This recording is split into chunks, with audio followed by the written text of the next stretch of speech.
službo hodim zato, da živim kmetijo in z tistim denarjem nekako ohranjam in razvijam mojo kmetijo. Že tako ugašajo kmetije vsak dan, ampak če politika ne bo prisluhnila in pristopila in prišla naproti mladim prevzemnikom, bo to res množično zapiranje kmetij.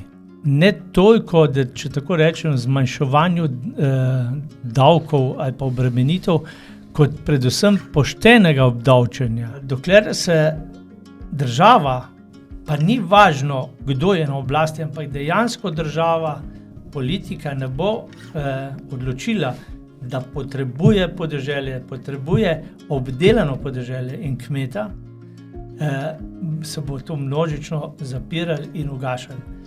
Danes delati v kmetijstvu in poznati vse te pravile, zakone, birokracijo, veste, ni enostavno.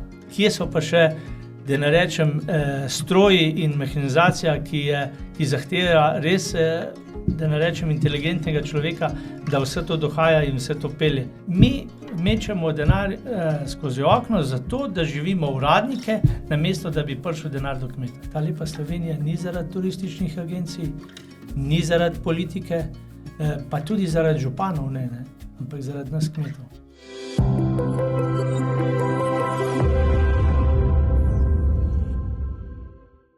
Janez, lepo pozdravljen. Ja, lep pozdrav. Naj povem, da si z nami danes tudi kot predsednik Kmečke zveze Nove Slovenije, sicer si pa visokogorski oziroma hribovski kmet iz okolice Litije. Ja, visokogorski ne, ker nimam toliko nadmorske višine, vsekakor pa hribovski ali pa strmi kmet, ne, ker imam hude strmine na kmetijskih površinah in gozdnih.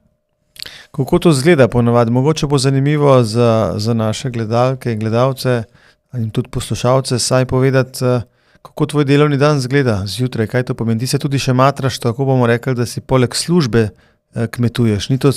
Kmetijstvo ni tvoja osnovna dejavnost. Ne? Ja, verjetno bojo gledalci ali pa tudi poslušalci rekli, da je tale Beja Mečken ni pri zdravi pameti, ampak nekako od majhnega smo tako navajeni in tako peljemo, verjetno pa moji nasledniki, ki tazga si ne bojo mogli dovoljiti, tudi zaradi narave dela, narave službe in tako naprej.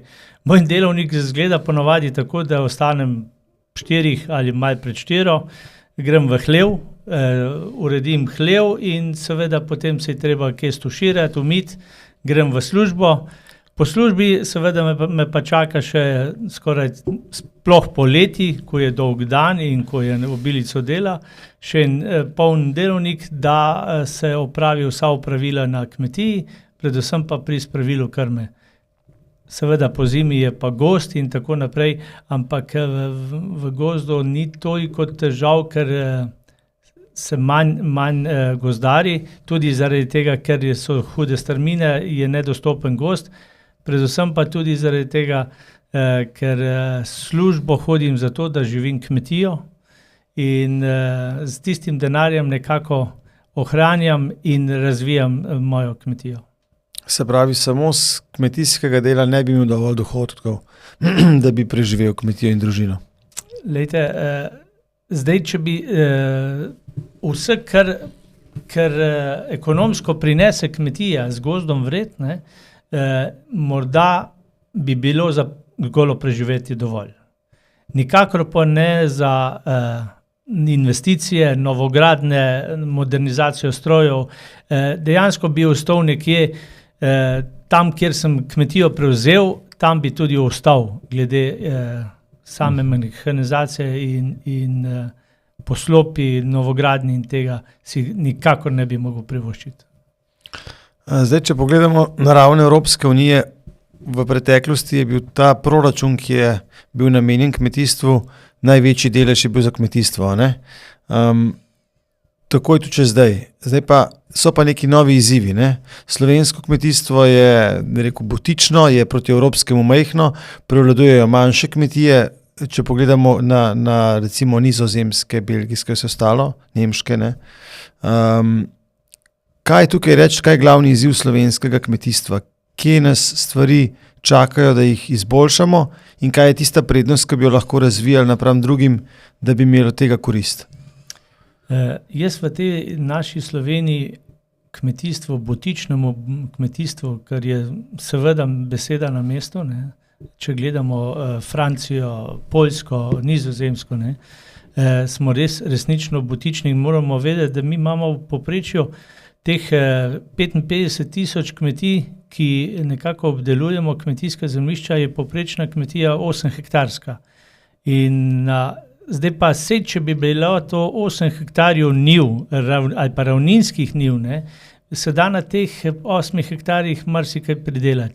Tako pa vemo, da imamo mi 75% območij z omenjenimi dejavniki, ali z drugimi besedami, za tiste, ki zadeve ne poznajo, 70-80% kmetij, ki so v hribih, v strminah, na kraškem svetu in tako naprej, ne. Tu pa dejansko se ne moremo kosati z evropskimi kmeti, kaj šele, da ne rečem, s kakimi brazilskimi ali še kje drugje. Res pa je, ne, da na teh majhnih površinah, saj jaz tako vidim in tudi sam delam, da imamo dve veliki prednosti. Zaradi majhnosti je narava neokrnjena. Mi, butični kmetje, če lahko temu rečemo, ali pa jaz uporabim besedo srednje in male kmetije, ne uporabljamo nobenih sredstev ali pa v tako majhni meri, da narava niti ne opazi. Drugo pa je kvaliteta same hrane. To, ker se ne uporablja nobenih pesticidov, nobenih umetnih gnojil in tako naprej, hrana je resnično zdrava, zraven pa, ker je blizu mesta ali pa vasi, so te poti transporta skoraj nične in dejansko naš potrošnik, slovenski potrošnik od slovenskega kmeta lahko dobi iz njive direktno na krožnik. In to je neka prednost, ki jo tujina nima, ne? Sigurno, če poslušamo, da solato posadijo nekje v eni vrtnariji in majhno dajo na ladjo in dejansko z vsemi tistimi preparati, kemijo na ladji zraste ta solata, da pride do kupca. Kaj pa je tista glavna ovira, da se mladi vedno manj odločajo za prevzeme kmetij? To je ena rak rana. Kakor vem, je tukaj tudi nekaj spodbud strani države namenjenih, ampak še zmeraj očitno ne dovolj, da bi to zaživelo. Mladi tudi, kolikor je meni znano, zelo gledajo to ekonomsko situacijo, se pravi, če se mi nekaj splača, bom kmetijo prevzel, če ne. Prejšnja generacija je veliko delala z dobro voljo, pa tudi mogoče ekonomsko ni bilo vse upravičeno, pa so gledali za to, da so pač, če so od svojih prednikov dobili kmetijo, jo morajo peljati naprej, in tukaj ni bilo vse podvrženo na tej ekonomski logiki. Zdaj je situacija drugačna. Jaz sam tudi svoje otroke in tudi nasplošno govorim tako, ne. Seveda ekonomski vidik kmetije prevladuje. Res pa je, ne, da je zraven še en kup drugih zadev, ki nekako mladega prevzemnika ali pa mladega človeka nekako prevzame, da ostane na kmetiji in jo tudi naprej obdeluje, ker ni dovolj, da samo doma ostane, mora seveda biti tudi podvržen temu, da bo kmetoval. Glejte, veste, težko je, če se borimo za pravice delavcev, za ne vem kakšne dopuste, plače in tako naprej, ne. Mladi, če si ne more privoščiti niti en teden v celem letu, da bi si privoščil dopust, pa ne zaradi ekonomskega, predvsem zaradi časovnega vidika, je potem nekaj zelo narobe. Seveda, zraven so birokratske zadeve, zraven je politika, ki je trenutno zelo nenaklonjena do kmetov, do podeželja. In vedno jaz gledam malo širše kot en del mozaika, ne, ki, še enkrat poudarjam, velik del tega mozaika je seveda ekonomski, so pa potem še tudi ostali, ne nazadnje tudi mi starši, ne, če ne navadimo otrok do dela, ljubezni do zemlje, ljubezni do kmetije, to je recimo začetek in predpogoj, da bo naslednik ostal. Zraven pa seveda, če ne bo država prisluhnila podeželju, kmetom, mladim prevzemnikom, dejansko bomo že tako ugašajo kmetije vsak dan, ampak če politika ne bo prisluhnila in pristopila in prišla naproti mladim prevzemnikom, bo to res množično zapiranje kmetij. Kako pa gledaš na tele prevzeme slovenskih velikih kmetijskih podjetij oziroma skoraj industrije, no, prehrambene, strani tujcev, no? Ja, seveda eno je tržno gospodarstvo in Evropska unija, kjer pač je prost pretok blaga in ljudi in seveda tudi premoženja. Ampak kot kmet me pa najbolj boli to, da te predelovalne industrije, ki smo jih imeli, ne, nekako so se ustvarile na plečih kmeta. Najprej so jih nekako preko kmetje ustanavljali zadruge, preko zadrug so se ustanavljale te firme predelovalne. Seveda danes, če tako rečem zelo drzno, kmetu ni ostalo več nič, ne. Nimamo predelovalnih industrij v svojih rokah, žal niti zadrug. Zadruge so postale pač poslovni subjekt, ki teži samo k temu, da bo imel dobiček. Koliko in kaj dobi pa kmet, jim je pa zelo malo. Kje pa so tukaj rešitve? Kaj narediti? Jaz trenutno vidim edino rešitev, da bi mogla tukaj država oziroma vlada z zakonom omejiti in prevzeti te predelovalne industrijo, mesno, lesno in tako naprej, v svojo okrilje in da bi normalno zaživeli. Je pa res, ne, da problem je v vodstvu, problem je v vodstvenem kadru, ali je sposoben, drugo pa je, ali je pošten.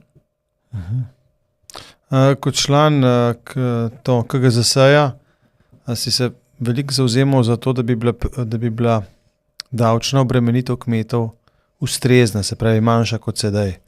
Tudi v primeru, ko gre za potem dodelitev ali pa upravičenost do kakšnih socialnih transferjev, ko gre za širšo družino, se tukaj vedno znova pokaže, ne vem, da imaš mogoče par hektarjev zemlje, ki je šele osnovno sredstvo, pa te že malo manjka za premožnejšega proglasijo in potem recimo otroci niso upravičeni do kakšnih štipendij, pa vemo, da ne vem, par hektarjev zemlje še ni, če tam nič ne pridela, še nisi nič dobil, ne? Tukaj sem tudi kot dejansko sam ogromno časa, energije in sestankov namenil temu, predvsem ne toliko, da če tako rečem, zmanjševanju davkov ali pa obremenitev, kot predvsem poštenega obdavčenja. Ker moram priznati, da nekatera območja, nekatere parcele, nekatere kmetije so zelo, zelo malo obdavčene. Še danes. Res pa je, da so pa nekatere oziroma predeli, kot so jih recimo pred 2 leti obdavčili kras, ko vemo, že sama beseda pomeni skoraj nikakršne predelave, razen morda kakšnega grozdja, da naj orišem enostavno, parcelo, ki se na njej niti koza ne more napasti ali pa najesti, so enormno dvignili. In 2 leti hodimo na sestanke na geodetsko upravo, kjer so te bonitete enormno dvignili, za primer, kdor pozna bonitete iz 5 bonitet na 50 ali 60 bonitetnih točk, kar posledično enak dvig pomeni za katastrski dohodek in pristojbino za gozdne ceste in tako naprej. Ne. To so te stvari, ki so nerazumljive, nenormalne in najbolj sem pa razočaran na to, da po 2 letih sestankovanja še nismo dobili odgovora, zakaj je do tega prišlo, oziroma, da se spet povrnem nazaj, ne, so pa določene njive, parcele ali območja, kjer so jim pa celo znižali zelo kvalitetno zemljo, pa znižali bonitete. Tako da tu mora biti verjetno en razlog politika, do katerega niti špekulirati ne upam ali pa ne znam, zakaj je do tega prišlo, ampak v vsakem primeru pa je, da ko se dvigne boniteta, ko se dvigne rastiščni koeficient v gozdovih, se dvigne pač dohodninska osnova, s tem se zmanjšajo vsi socialni transferi in ne nazadnje mlade odvračamo od kmetovanja. Kako pa komentiraš to zgodbo, ko so glih pri politiki, ki je tudi politika posredno zakuhala, ali pa bom rekel tak neprofesionalen pristop, to se je potem pokazalo pri inšpektoratu, ne? Tisti na kmetiji Možgan tam dol pri Krškem so vzeli živali, za katere se je potem izkazalo, da je bilo ukrepanje preveč na nek način aktivistično, prehitro, premalo strokovno in potem so te živali vračali. Mislim, da je vzela v igri tožba tega gospodarja. Inšpektorica je tudi dobila, mislim, da odpoved delovnega razmerja oziroma premestitev, ker je pač ukrepala očitno preveč na svojo pest oziroma premalo na nekih strokovnih podlagah. Pa tudi čuti se nek v zraku ali pa bom rekel neko vzdušje je prišlo do tega, da so razni taki zeleni aktivisti si dovolili udirati na kmetije, snemati stanje živali in tako. Kako v takem vzdušju, kako to kmetje gledate te stvari? Morda jaz seveda kot kmet, hkrati pa tudi glede na to, da kar nekaj sestankujem tudi s temi ljudmi, gledam morda mačkani iz drugačnega kota kot nekdo, ki samo kmetuje. Zelo enostavno bi bilo, če tem nevladnim organizacijam, tem zaščitnikom kvazi, živalim, zaščitnikom narave, samo vzemo jim tisti denar, ki ga ta vlada celo povečuje. Verjemite, mi ne bomo imeli nobenih težav več, ne z živalmi, ne z naravo, z nobenim. Ker dokler pa dobijo toliko davkoplačevalskega denarja, pa konec koncev nekaj morajo narediti, ne? In nazadnje delajo aktivistično, tako kot si rekel. Ne? In sigurno je to vzbuja tudi en strah, ker jaz velikokrat pravim tako, ne, da tudi med nami kmeti so določena kmetija, ki morda res ni za vzgled nam vsem, ampak ne moremo pa zaradi tiste peščice kmetov ali pa slabih rejcev posploševati celo kmetijstvo v Sloveniji. In jaz sem prepričan, da kmetje, to sem že velikokrat povedal, si zelo, zelo želimo in zelo trudimo, če imamo živali, da so živali, da imajo najbolj ugodne pogoje za živetje, preživetje. Zakaj? Zato, ker če se žival dobro počuti, potem da veliko mleka, če se žival dobro počuti, se dobro redi in kmet od tega živi. Kmet ima interes. Kmet ima velik interes, da ima ugodne pogoje žival. Res pa je tako, kot sem rekel, ne, da so špekulanti, ki pač morda tudi zanemarijo žival. Res pa tudi je, ne, mi pri tej kmetiji Možgan, ne, živali niso bile v slabi kondicijski formi. Živali so bile dobro rejene, živali so imele dobro kondicijo, res pa je, da so bile umazane, ampak lejte, sej če se človek enkrat naumije, kaj to pomeni, da je že za nič. Ne? Ker ene živali prav uživajo v tem, da se valjajo v blato. Pač tako je. Glejte, če pogledamo samo pujsa, zakaj spodbujamo prosto rejo? Zato, da se pujs vala v blatu, v mlakah in rine po najzgršem, najslabšem, zato, ker v tem uživa. In čeprav je nazadnje krmenatelj zelo dober. Ker smo glavno pri pujsih, raven samo skrbe pri prašičjem mesu je izjemno padlo v Sloveniji. Kaj je tukaj glavni razlog? Kaj narediti? Glavni razlog je bil sigurno politika, če rečem tako, od osamosvojitve naprej, ker se je največja teža in pomen devala na živinorejo. Pozabil se je pa na prašičerejo, res pa je, da so se perutninarji nekako z temi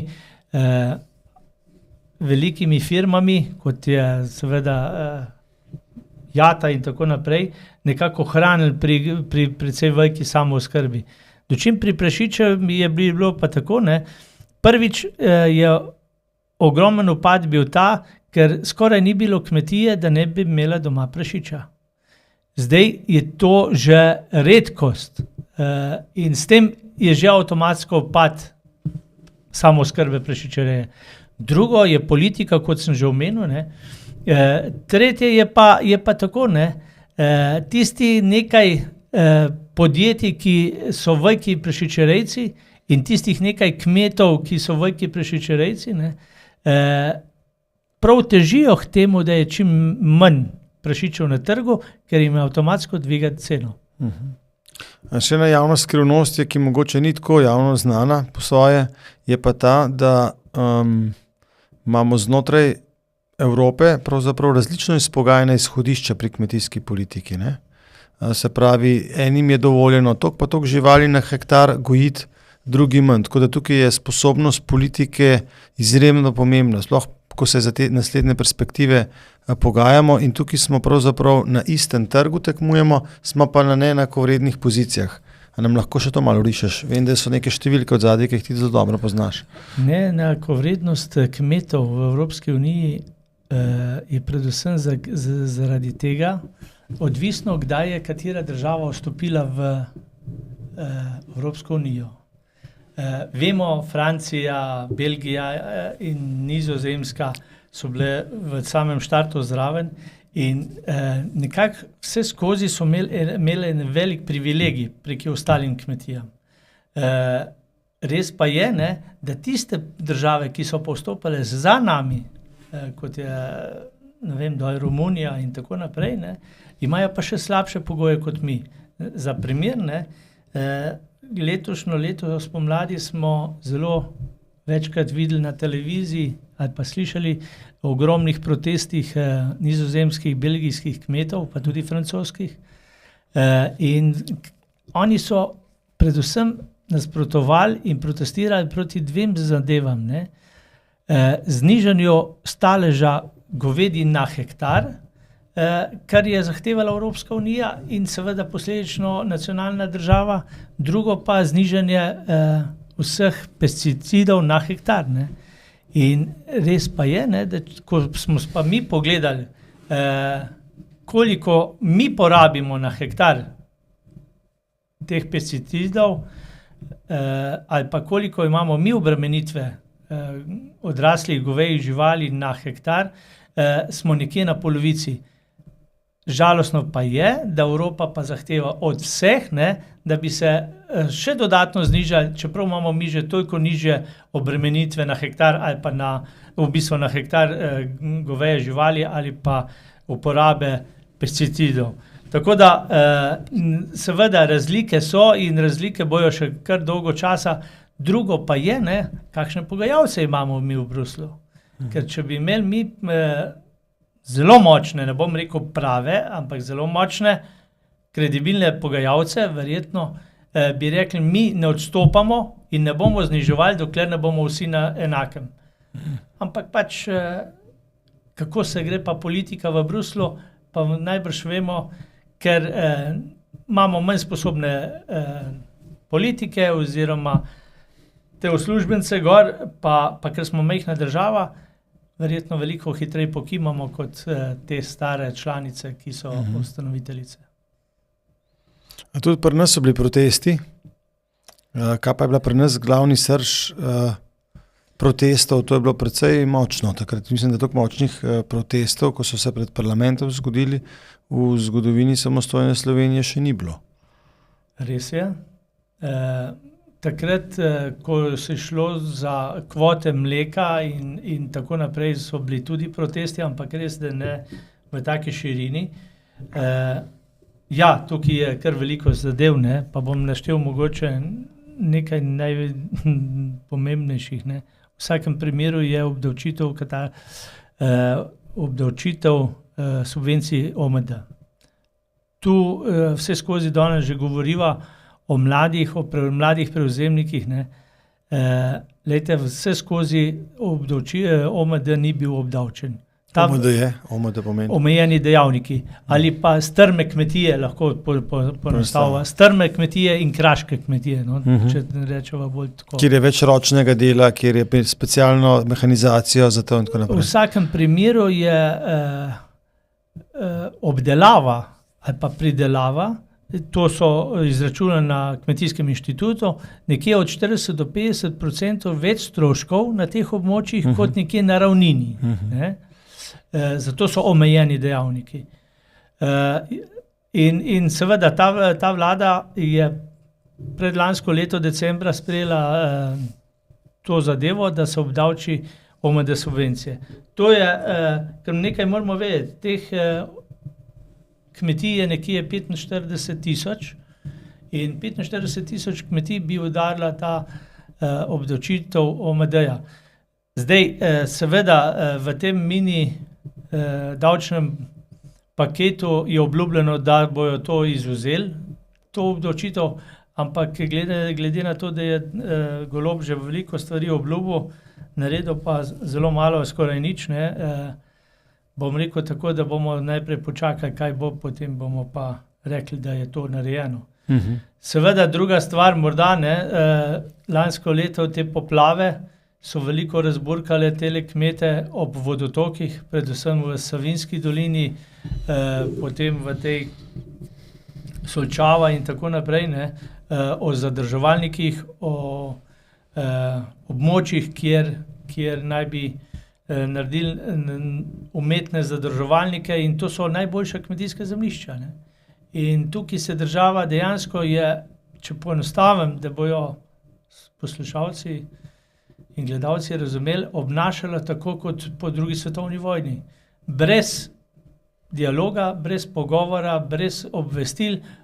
Oni so to pošiljali, ker odločbe, vzeli ti bomo kmetijo, hočeš, nočeš in tako naprej. Ne. Oziroma kmetijo, zemljišča. Nadaljevanje so pristojbine za gozdne ceste. Po koncu covida smo mi pridobili za 260 do 300% večji katastrski dohodek. To je seveda bilo umetno dvignjeno, brez kakršnih osnov, brez kakršnih izračunov. In ker so dvignili toliko katastrski dohodek, je posledično se toliko dvignila tudi položnica za pristojbino za gozdne ceste. In nekatere kmetije, ki imajo večje površine gozdne, plačujejo po nekaj tisoč evrov pristojbino za gozdne ceste. Pa se lahko celo zgodi, da nimajo niti meter na svoji zemlji ali pa v svojih gozdovih gozdne ceste, pa plačujejo te pristojbine. Tu moram reči, da nismo prišli nikamor, ne, tukaj vztrajajo na svojem. Seveda zveri, divjatne, mimo te teme skoraj ni sestanka, ni teme dneva, da ne bi govorili o tem. Tukaj je, zdaj niti ne vem, koga bi točno krivil, ne. V vsakem primeru v začetku Zavod za gozdove, zadnje desetletje pa sigurno lahko krivimo lovske družine, lovce, ki so umetno dvigovali stalež divjadi in zveri, kako umetno, tako da so prepovedali streljanje ali pa odvzem rodne populacije, in ker je rodna populacija ostajala množično, bom rekel, neoplenjena, se je množično razmnoževala. Sedaj smo pa prišli do te faze, da pa tudi lovci več ne dohajajo od zema, ker je tolikšen prirast, toliko je divjadi in seveda, ker je pa toliko divjadi, je toliko in toliko škod v gozdovih, na kmetijskih zemljiščih, travinju in tako naprej. A po zakonu vam lovsko društvo mora kaj povrniti za škodo, ali kako je tukaj zakonodaja stoji? Zakon so pisali tisti, kateri bi mogli plačati. Upam, da sem odgovoril. Kaj to pomeni, ne?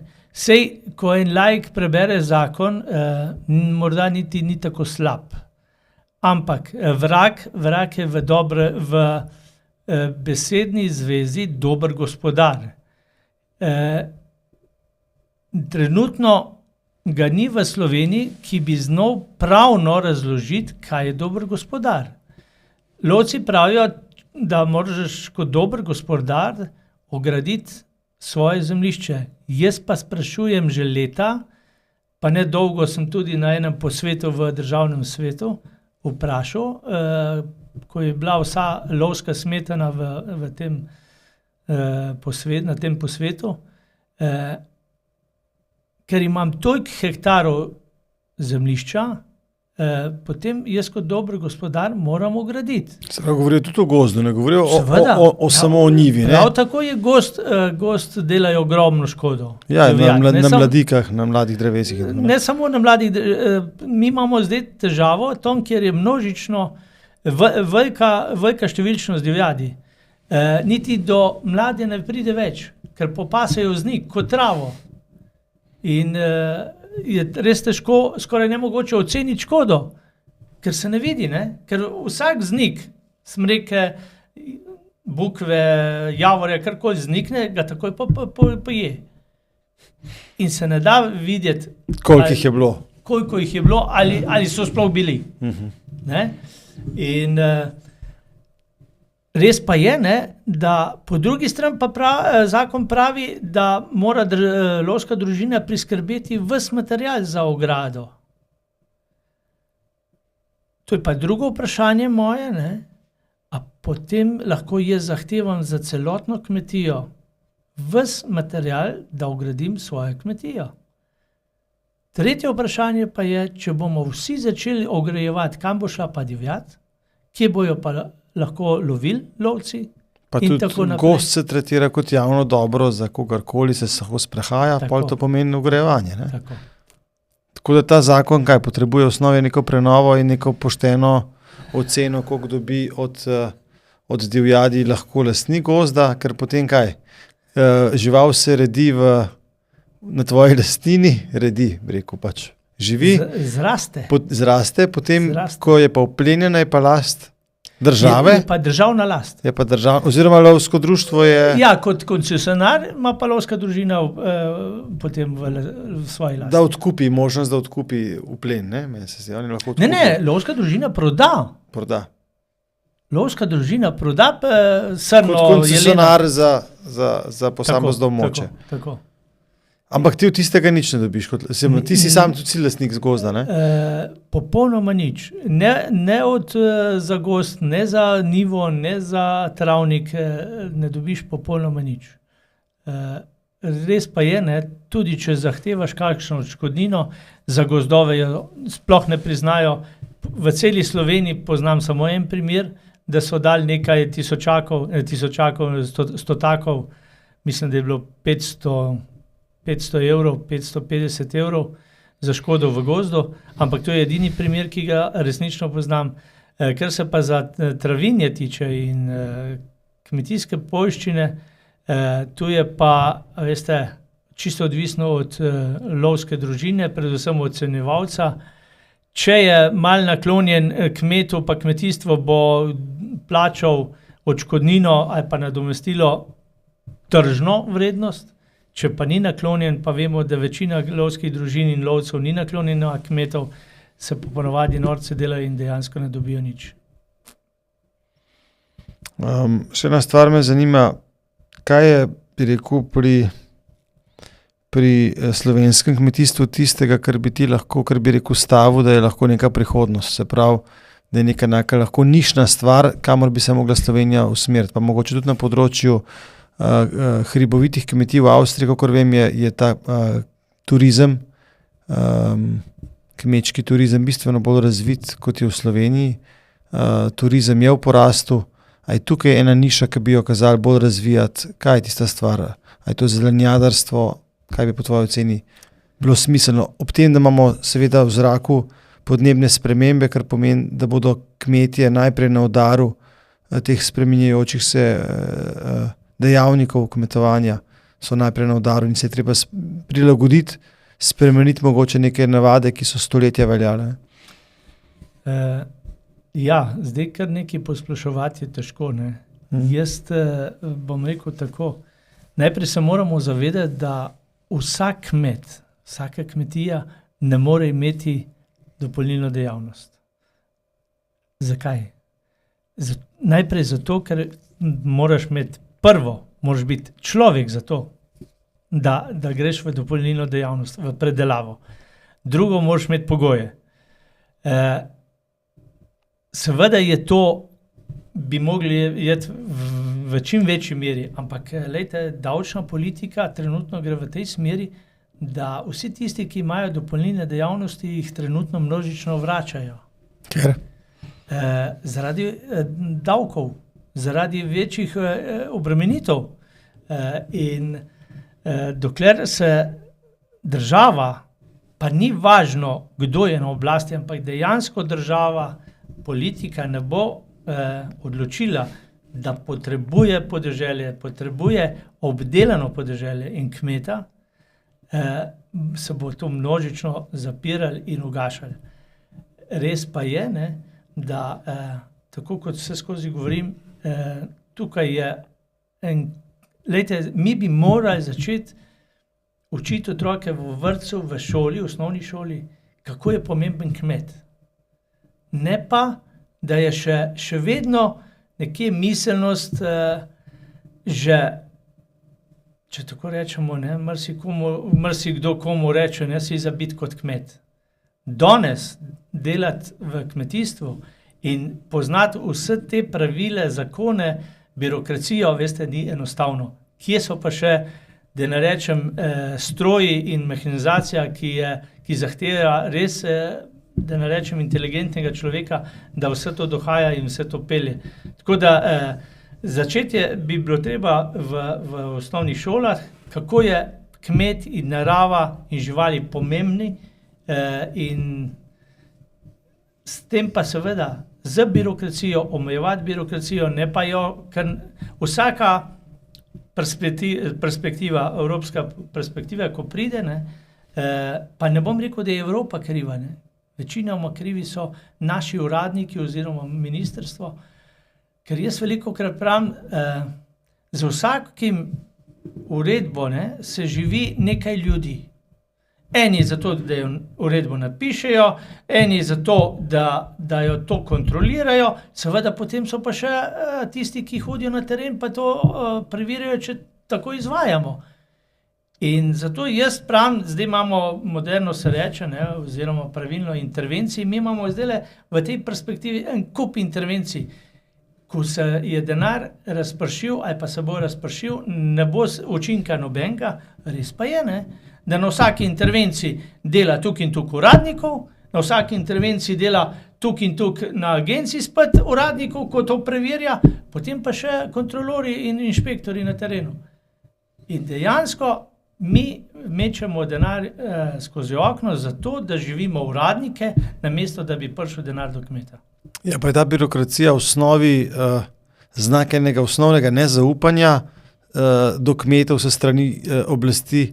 Ali kje imamo mi tukaj težavo, da pravzaprav povečujemo vso to beleženje od tega, koliko gnojnice se je odpeljalo in vsega tega. Kje imamo mi težavo? Zakaj se je to toliko povečalo v zadnjih 20 letih se je to res nakopičilo do te mere, da je kmet s tem okupiran nenormalno, ne?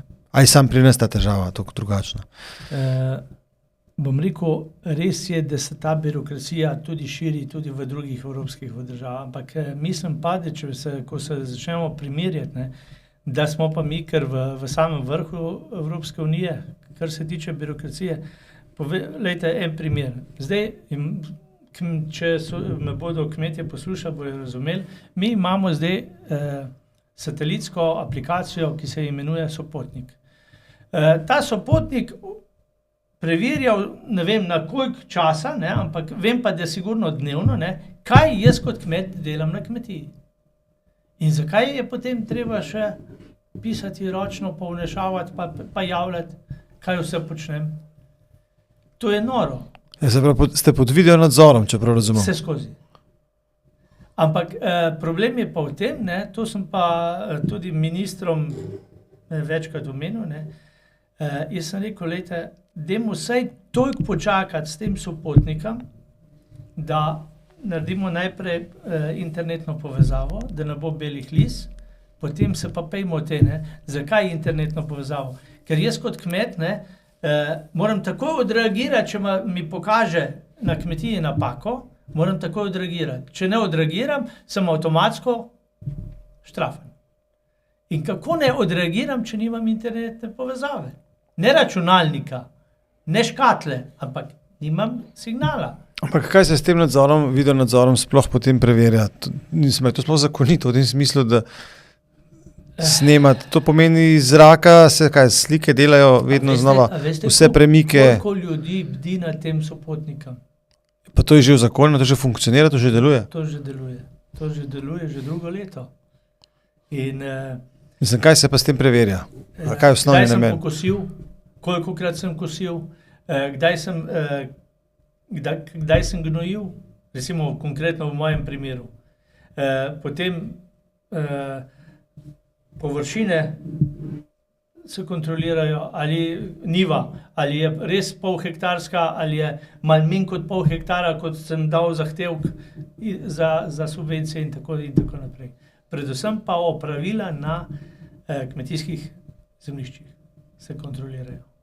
In ne vem, če bi nekdo gnojevko odpeljal izven obdobja, ko jo sme ali pa večkrat, se kaj zgodi? To že kar po pošti dobite pred zahtevk za... Ne, dobiš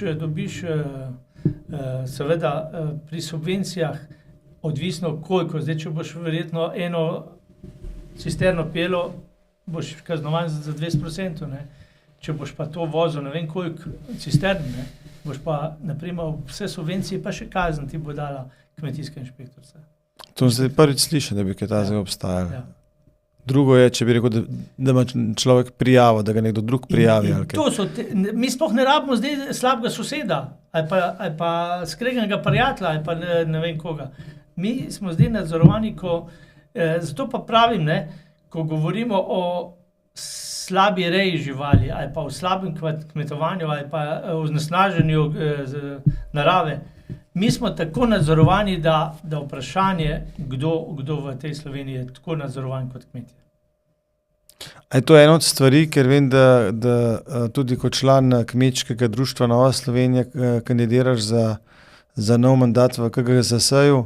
A je to tudi ena od stvari, ki bi jih spremenil ali kakšne stvari uvedel, kakšne omejitve glede tega, ali pa kmetu bolj prijazno nadzorovanje, če že? Kaj so tiste glavni poudarki, ki pravzaprav bi jih kot kmet mogel spremeniti? Z eno besedo bi rekel tako, ne, pa ni to fraza, ampak to je dejstvo. Ker jaz sem že v tistih letih, da zase že ne morem več veliko spremeniti ali pa izboljšati. Res pa je, da imam, pa ne zaradi mojih otrok, res zaradi Slovenije same, ker je pač tako težek teren, imamo toliko teh OMD območij, da je treba mladim omogočiti dobre pogoje, da bojo prevzemali. To bi bilo, ampak seveda od tega dobrih pogojev je pa, ne vem, 100 zadev, ki jih je treba urediti.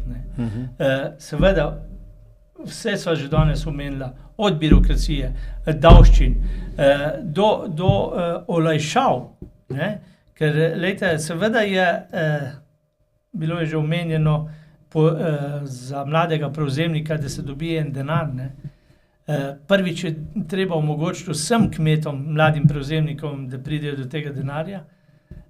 Drugič pa predvsem to, da mu država pomaga, da zakoraka v sistem kmetovanja in da nekako gre skozi in veste, že to, da imamo mi pogoj recimo pri investiciji povečevanje proizvodnje.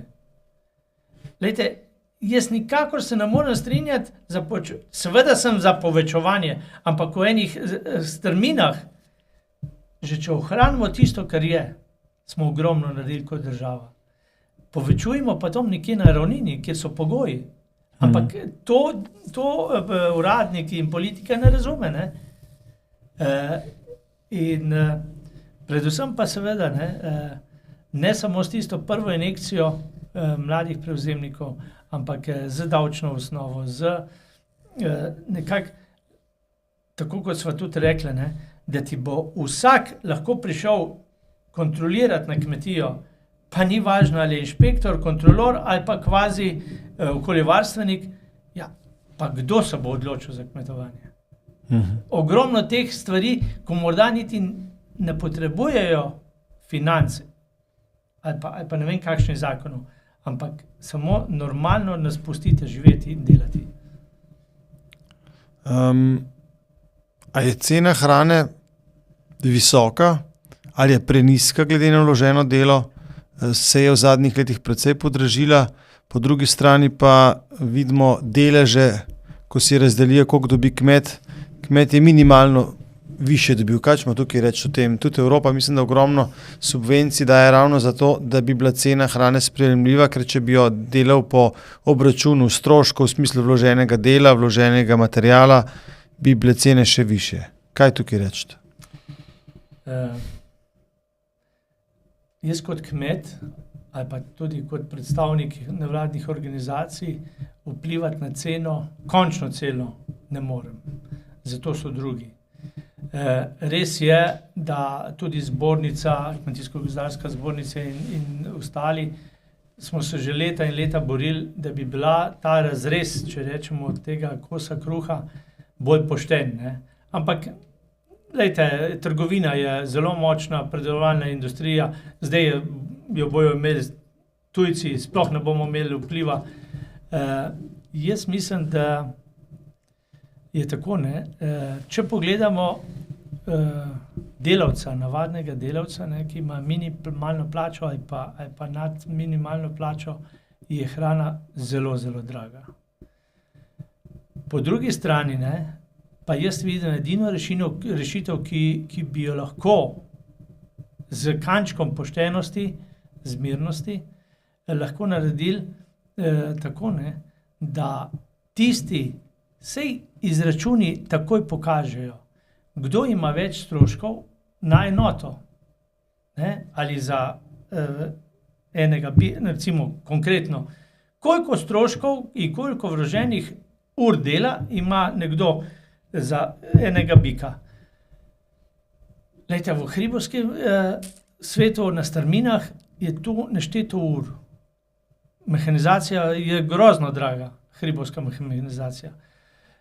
Predvsem pa je nekaj, hribovski kmet proda nekaj repov, če tako rečemo, ali pa glav živine.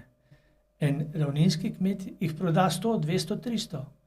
In ko zračunaš na glavo, koliko je stroška, je seveda ta strošek, če imaš 100, 200, 300 glav, znatno manjši strošek kot tisti, ki proda nekaj glav živine.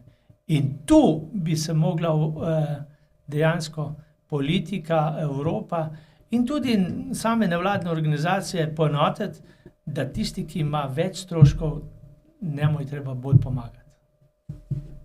Je pa kakovost mesa verjetno drugačna, oziroma tudi tukaj imamo. A je zadružništvo boljša organizacija kmetov med sabo, ena rešitev, da bi nastopili laže proti tem nizkim cenam, ki jih diktirajo največje trgovske korporacije, ki stiskajo kmete za nizke cene? Zadružništvo takšno, kot je, predvsem z zadrugami, kjer so predsedniki in direktorji že, da ne rečem, večni, tam se ne da nič narediti. Tam gledajo samo, da je na koncu leta pozitivna nula, kaj se vmes dogaja, ne vemo nič. Res pa je, da so pa določene zadruge, da ne bom zdaj metal vse v isti koš, ki grejo kmetu nasproti, ki mu pomagajo. Res pa je, da je ta marža zadrug tako nizka, da veliko manevrskega prostora ni. In dejansko jaz mislim, da druge ni, kot da tukaj skoči država z zakonom, z podporami in resnično reče, tako kot sem omenil, tisti, ki ima na enoto ali na kilo krompirja ali na liter mleka več stroškov, dobi večjo podporo, tisti pa, ki ima manj stroškov, dobi manjšo podporo. In to je trenutno, jaz vidim, edina rešitev. Če to ne bomo naredili, bomo imeli prazno podeželje. Tega si pa ne želimo ob taki državi, kot je Slovenija, ne? Glejte, tako smo ponosni, kako je lepa Slovenija, kako je obdelana. Ne vem, kakšne plakate, reklamne letake nosimo po celem svetu, predvsem turistične agencije, ampak ta lepa Slovenija ni zaradi turističnih agencij, ni zaradi politike, pa tudi zaradi županov, ne, ampak zaradi nas kmetov. Tukaj nekaj dodati, Janez, hvala lepa za pogovor, pa se upam še kdaj vidva. Tudi jaz, hvala lepa.